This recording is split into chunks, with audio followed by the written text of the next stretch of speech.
Welcome to my little party in your honor. In today's video, we're going to teach to sit. I'm going to teach to you so we can break it down step by step and teach it to our dog. There's a couple things that we're going to need. We're going to need a clicker, which is about 75 cents from PetSmart's little clicking device. Also, we're going to need a treat bag.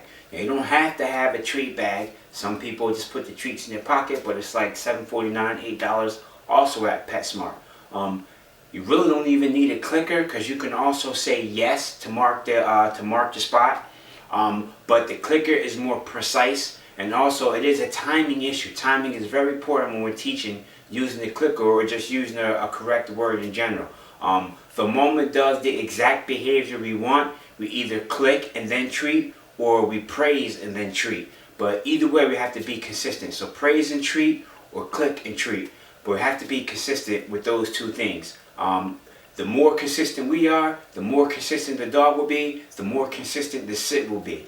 And then once you master the sit, we can go into duration distractions. So with that being said, let's get into it. Teaching the sit, Dave's way. Alright, so we're going to start off with the dog coming towards us. We're going to bring the treat right over his head, right behind his ears. And as a result of that, it's going to cause his rear to swing under him, causing him to sit. Now when he sits, we want to mark it with a good boy, and that's when you give him the treat. So when the rear actually hits the ground, that's when we give him the treat, not until then. If you give it to him in the motion, it could confuse them. Some people like to do it as soon as they start the sit motion and give the treat. Me, I don't like to do it that way. I'm looking for the best results. So when he gets a complete sit, he's fully on the ground, he gets the treat. So we're going to sit him, and there's the click. So I'm going to implement a clicking sound also, so each time you would know when to do it. So each time his rear hits the ground, we click him, and then we give him a treat. And this is how we do the sit.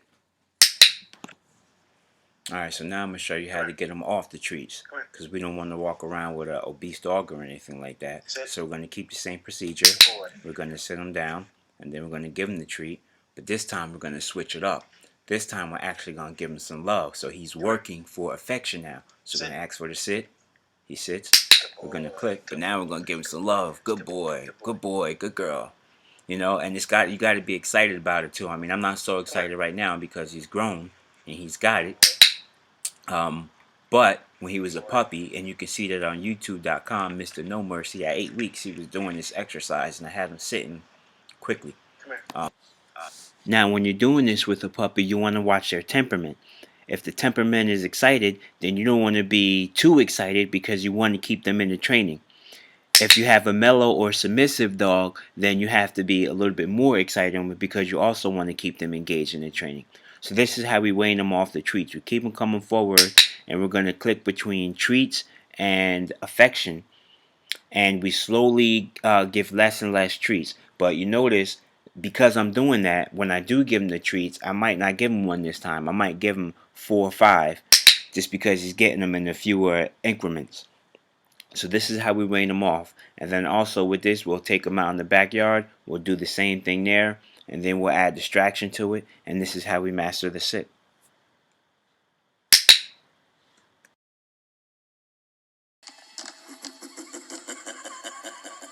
The guest list has been compiled so that you go out in style.